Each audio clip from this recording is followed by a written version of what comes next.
You see, for the sinful nature person, they don't have self-awareness the way in which somebody who is on their game has. They'll show some forms of it, forms that usually manifest out of a desperation to not lose something that they want. As a matter of fact, they'll go to all sorts of extents to make the effort not to lose something that they want. And this is where you'll be able to see that this person actually does have the capabilities to do the right thing if they choose to. Now this is something that's really hard to work around, because it gives you a sense of hope. This person is able. They obviously have a mind that does have the capability to make a relationship work, but underneath all that, they also have a horrid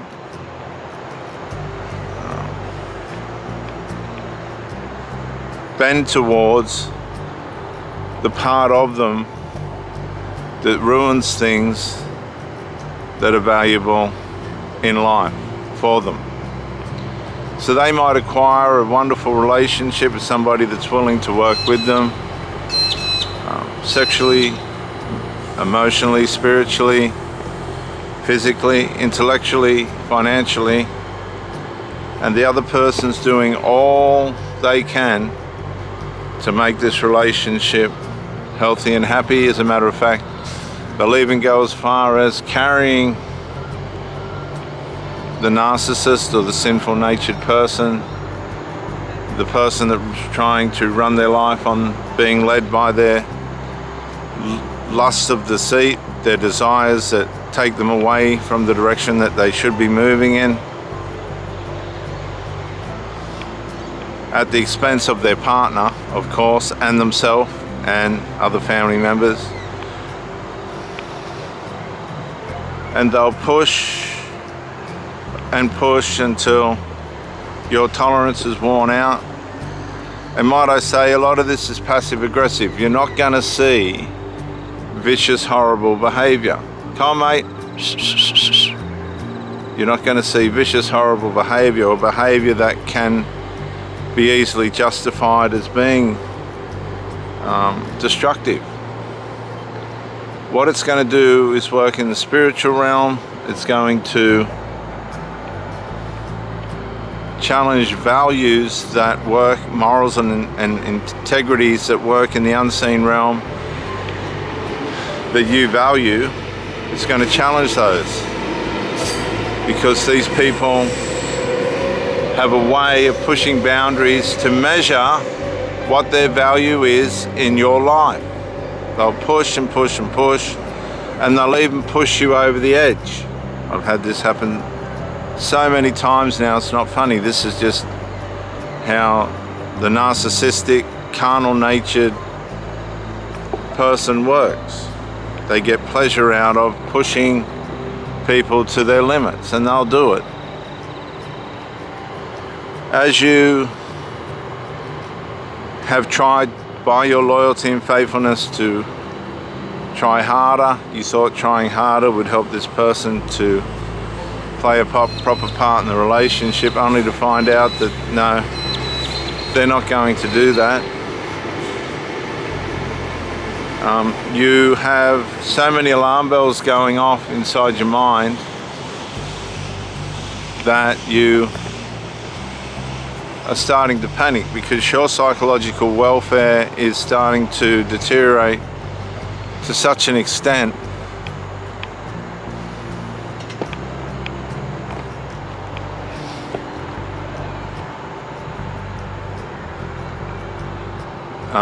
that you don't know if you're coming or going. And this is all by way of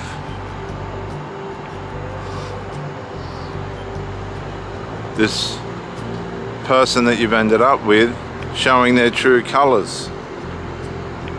They're tormenting you, they're pushing you, they're neglecting you. See, it's not just things that they do, it's things that they don't do as well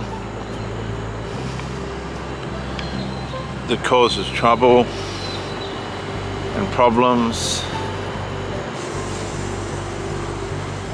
And you start to realize that you're in a situation where it's not healthy for you. You love this person, you have put time into this person, which makes you feel invested.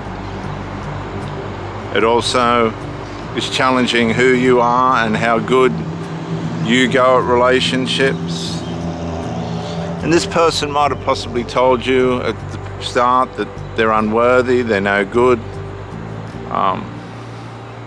which is really what they're saying is, I have a lifestyle that's irresponsible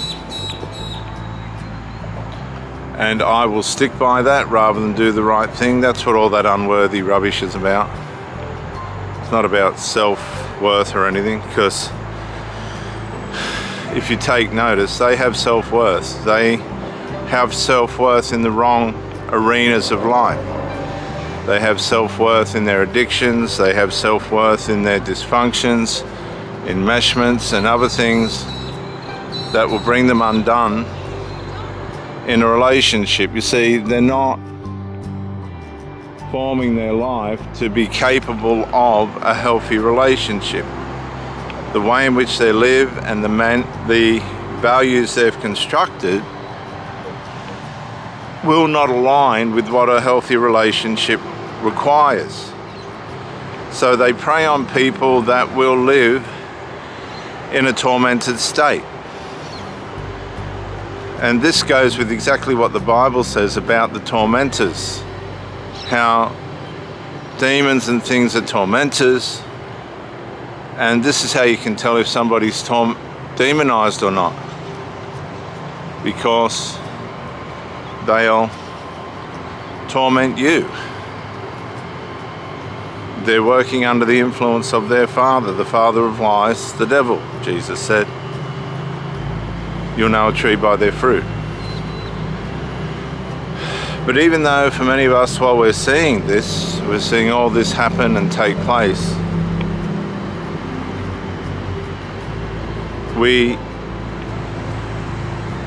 allow our loyalty and faithfulness, like people's in cults who know that something's just not right, to hold us in the situation where we know things just aren't right. Things just aren't adding up the way that they should. And as we start to come out of the fog and awaken, there's a sense of guilt and a sense of betrayal that we start to suffer from. We start to struggle within ourselves and wonder if we're the problem. But in reality, we're not. This is how they hang on to you a little bit longer.